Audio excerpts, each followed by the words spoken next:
विवान, मैं क्यों करूंगा परियों से तुम्हारी शिकायत? अरे विवान, मैं तो तुम्हें छुट्टी दे रहा हूँ, घूमने का मौका दे रहा हूँ, पढ़ाई करने का मौका दे रहा हूँ, तो तुम्हें तो ये सब पॉजिटिवली लेना चाहिए और मुझे तो धन्यवाद बोलना चाहिए। थैंक्स और हिस्ट्री ट्रिप के लिए हाँ, नो थैंक्स।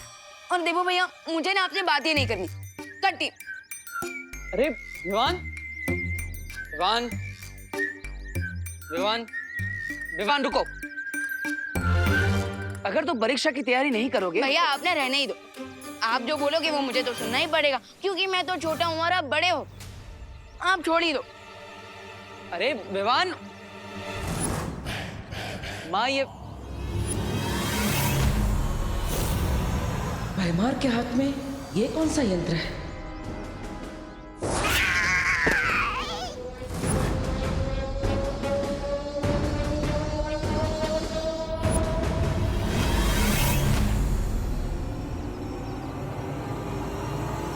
परियो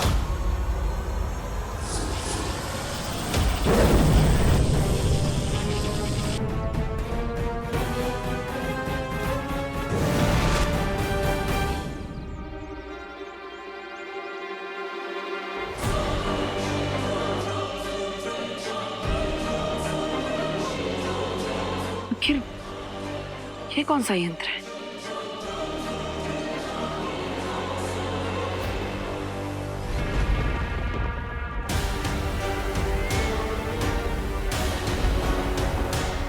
मुझे तुमसे ये उम्मीद नहीं थी भैमार। अगर तुम परियों के जादुई चित्र के साथ साथ बालवीरों का भी चित्र ले आते तो मेरी योजना को सफल होने से कोई नहीं रोक सकता था। जो बिगड़ गया उसे बदला नहीं जा सकता। जिस बारे में कुछ कर नहीं सकते उस बारे में बात करके समय व्यर्थ करने की जरूरत है नहीं। फेरारी, फटे हुए दूध पर रोना नहीं चाहिए बल्कि उसका पनीर बना लेना चाहिए।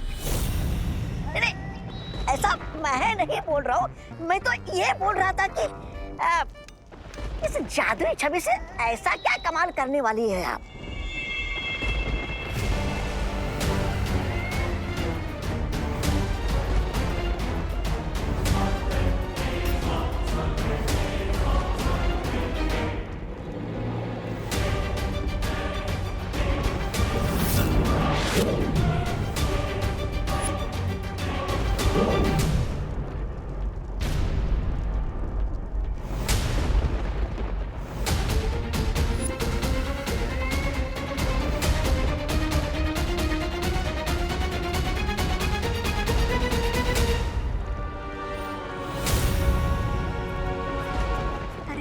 भैरानी, आप इस वीरलोक की मुसीबत को यहाँ पर क्यों लेकर आई?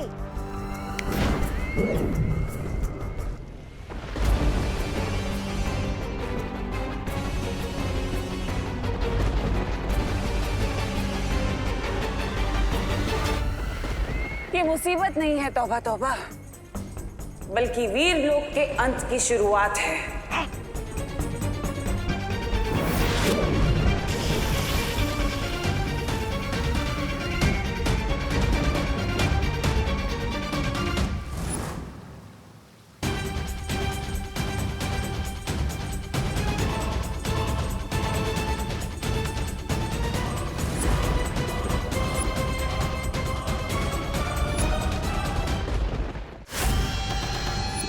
तो बच्चे लोग, ये है बुलंद किला द्वार। अच्छा है ना? आज हम यही देखेंगे। आ जाओ, कम ऑन इन। चल विवान। क्या हुआ विवान? तुझे देख के तो ऐसा लग रहा है कि तू हिस्ट्री ट्रिप में नहीं 14 साल के वनवास में आया है। दीदी, वनवास भी ना इस हिस्ट्री ट्रिप से ज्यादा इंटरेस्टिंग होता है, क्योंकि वहाँ पे जंगली जानवर होते हैं, घर बनाना पड़ता है, आग जलानी पड़ती है, शिकार करना होता है। लेकिन यहाँ हिस्ट्री ट्रिप में बस पास्ट की बोरिंग बातें सुनो। विवान, अंदर चल के तो देख, शायद कुछ एक्साइटिंग हो। चल चल। आओ बच्चों, आ जाओ सब। संभाल के आना, संभाल के आराम से। ध्यान से। सर शायद सेल्फी लेने के लिए गिरे होंगे। You got it right, selfie ले रहे।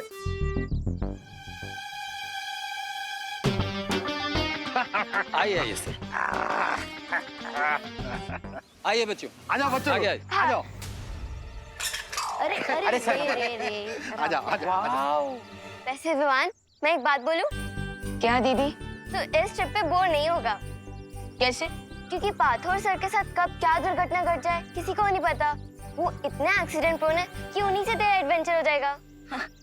यू आर राइट दीदी। तो चल अब बोर मत हो और ट्रिप एंजॉय कर। खुशी, आई।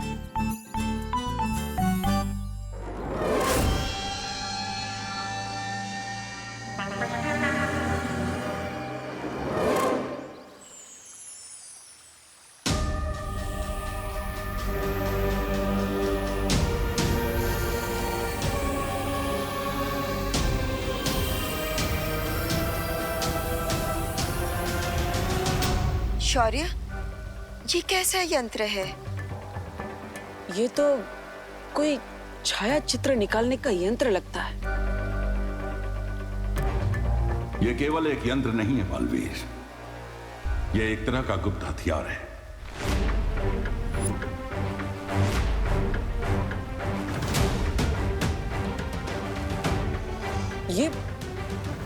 ये और एक गुप्त हथियार। लेकिन इस हथियार की मदद से ऐसा कौन सा आक्रमण किया है हम पर तिम्नासा ने, जिसका असर अभी तक दिख भी नहीं रहा?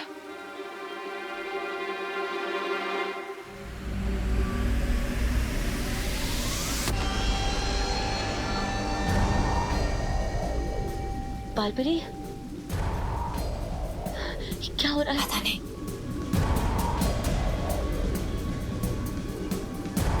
रियो, माँ,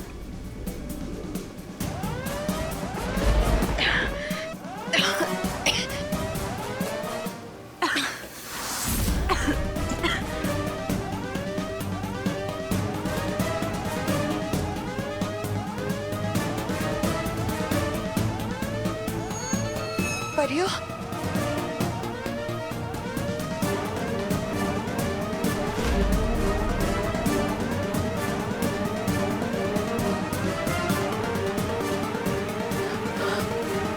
माँ,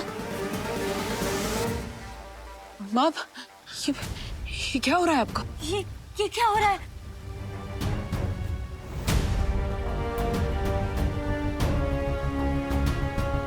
ये हमारे हेयर क्यों वाइट हो रहे हैं?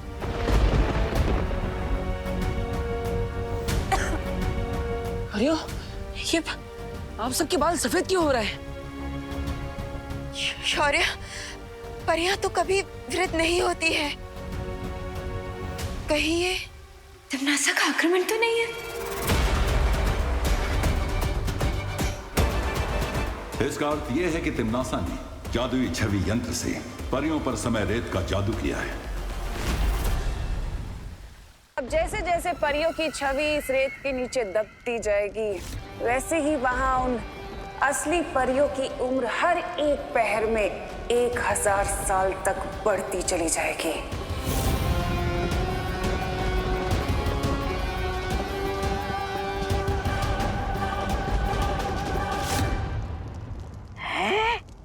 इसका मतलब परियां 2 पहर में 2000 साल बूढ़ी हो जाएगी और उनकी शक्तियां कमजोर होती जाएगी। हाँ, और जब रेत घड़ी का नीचे का हिस्सा पूरा भर जाएगा तब परियां, उनकी सारी शक्तियां खत्म हो जाएंगी और वो आम इंसान की तरह हो जाएंगी, बूढ़ी।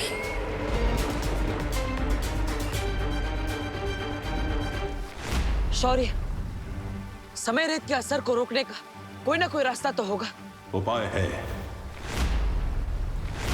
और उस उपाय का नाम है गुरु ज्ञानी।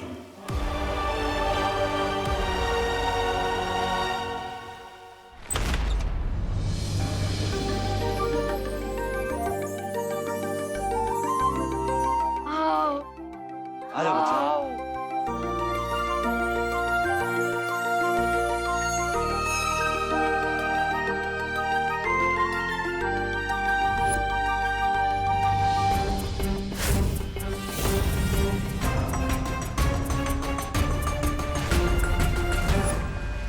बच्चे लोग, इस किले का थोड़ा हिस्ट्री बताता हूँ। मेनी इयर्स बैक इस किले में एक गुरु ज्ञानी थे और उन्हें हर टॉपिक का नॉलेज था, जैसे space, maths, philosophy, geography. Rinku. हमें पता है तुम्हारा नाम तो रिंकू ज्ञानी होना चाहिए। लेकिन इस ट्रिप पे टीचर मैं हूँ, okay? Sorry sir, I am really sorry. Sorry guys. तो बच्चों, गुरु ज्ञानी के पास एक ऐसा सीक्रेट नॉलेज था जिसे अगर कोई गलत आदमी सीख लेता तो पूरी ह्यूमैनिटी के लिए डेंजर हो सकता था। Rinku, sorry guys, sorry sorry sorry sir, carry on. तो गुरु ज्ञानी के इस सीक्रेट नॉलेज को कोई उनसे छीनना चाहता था। कौन सर? महाबली। गुरु ज्ञानी ने अपने इस शिष्य को अपनी सारी विद्याएं सिखाई थी, केवल एक विद्या छोड़ के। वो कौन सा सीक्रेट नॉलेज था पार्थो सर जो गुरु ज्ञानी महाबली को नहीं सिखाना चाहते थे? वो सीक्रेट नॉलेज था कभी बूढ़ा न होने की विद्या। कूल। उस विद्या को सीख के महाबली हमेशा के लिए यंग एंड पावरफुल रहना चाहता था, बट गुरु ज्ञानी को डर था कि कहीं उनका ये स्टूडेंट महाबली उस ज्ञान का, उस विद्या का गलत इस्तेमाल न करे। जब महाबली को वो सीक्रेट नॉलेज नहीं मिला तब उसने क्या किया? उसने एक अनथिंकेबल काम किया। महाबली ने अपने ही गुरु पर अटैक कर दिया और पूरे 1 महीने तक उन दोनों के बीच घमासान लड़ाई चली। 1 महीने तक? लेकिन शौर्य, मैंने तो सुना था कि गुरु ज्ञानी के पास अपने शत्रुओं के मन के विचार पढ़ने की शक्ति थी, तो फिर 1 महीने तक वो महाबली के साथ क्यों लड़ते रहे? क्योंकि उनका शिष्य महाबली बहुत ही चतुर था। उसने गुरुज्ञानी के मन को पढ़ने वाली शक्ति का सामना करने के लिए एक विशेष कवच बना लिया था, जिसे पहनने के बाद गुरुज्ञानी की शक्तियां उसके ऊपर काम नहीं कर सकती थी। तो बच्चे लोग, ये है वही मुकुट।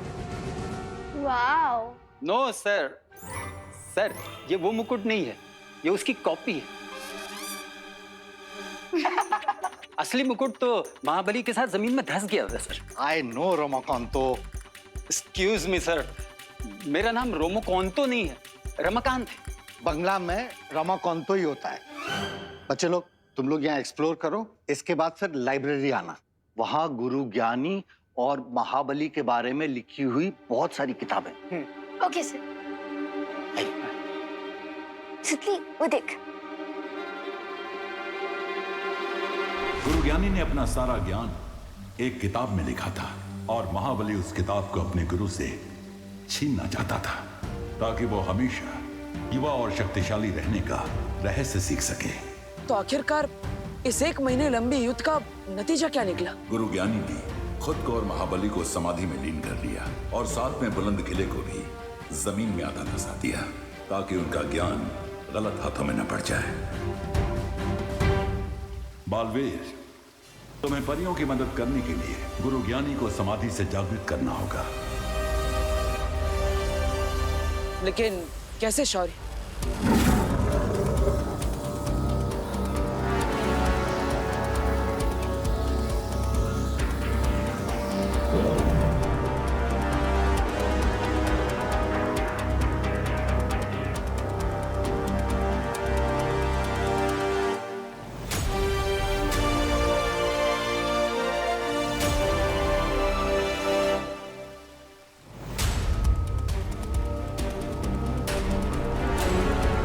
ये क्या है शौर्य?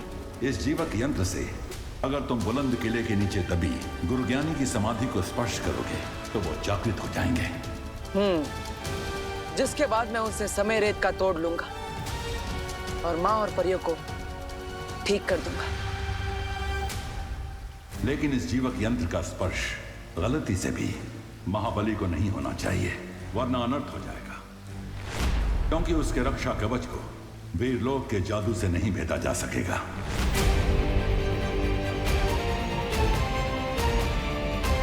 चिंता मत कीजिए शौर्य, मैं इस बात का ध्यान रखूंगा।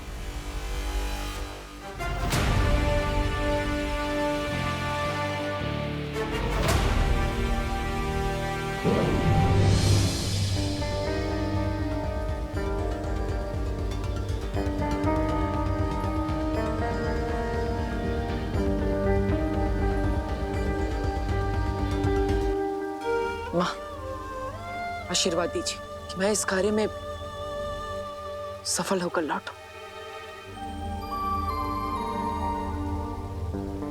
अपना ध्यान रखना बालवीर।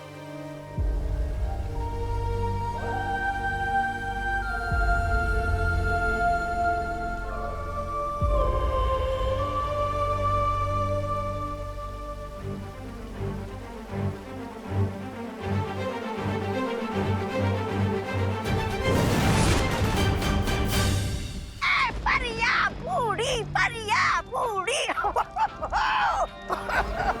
परिया बूढ़ी परिया बूढ़ी परिया बूढ़ी।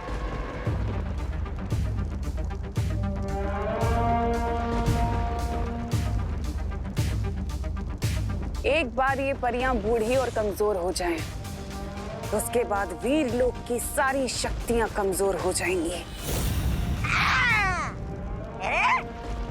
भैरानी, आपको क्या लगता है कि बालवीर चुपचाप बैठा रहेगा और आपके ख्याली पुलाव को पकने देगा? नहीं, ऐसा मैं नहीं बोल रहा हूँ।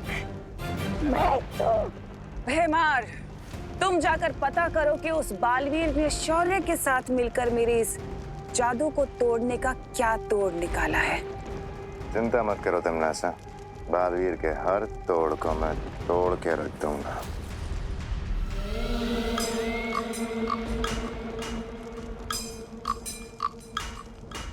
इसीलिए तो तुम मुझे बहुत पसंद हो भैमार, क्योंकि तुम किसी भी तरह के खतरे का सामना करने के लिए हमेशा तैयार रहते हो। हाँ, लेकिन मैं अपने छोटे पैरों से इतनी लंबी यात्रा करने के लिए बिल्कुल तैयार नहीं हूँ।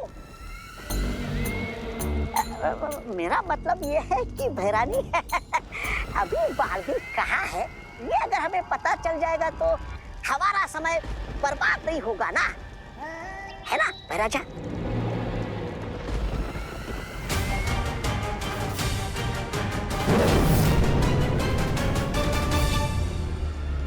इस काले धुएं के पीछे जाओ, क्योंकि ये काला धुआं तुम्हें वहां तक ले जाएगा जहां पर बालवीर है।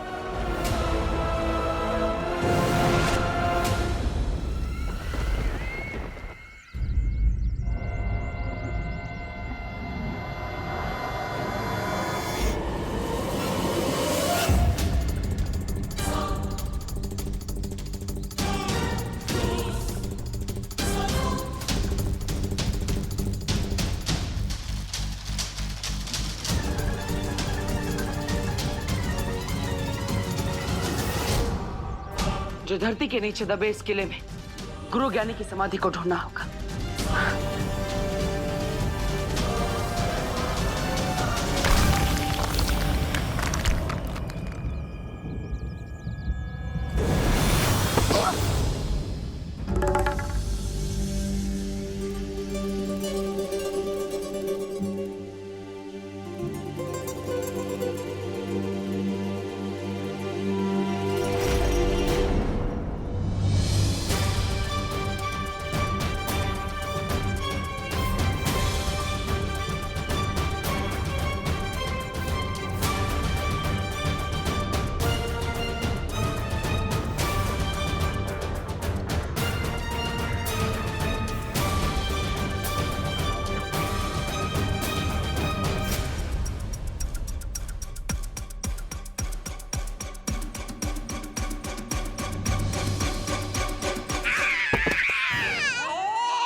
गई मेरी कमर, अरे टूट गई हड्डियां, पुर्जे पुर्जे हिल गए सारे।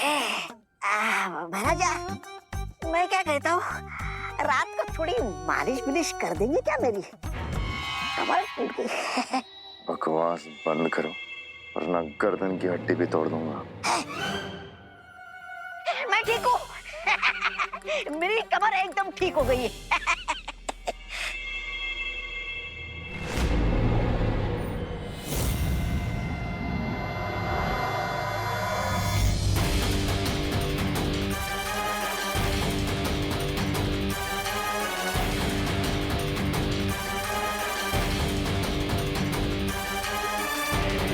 कैसा विचित्र यंत्र है।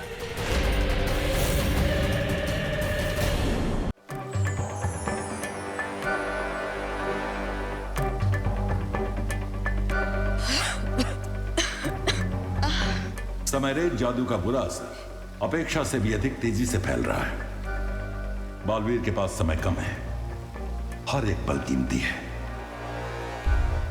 शौर्य, मुझे पूरा विश्वास है बालवीर जरूर सफल होकर आएगा।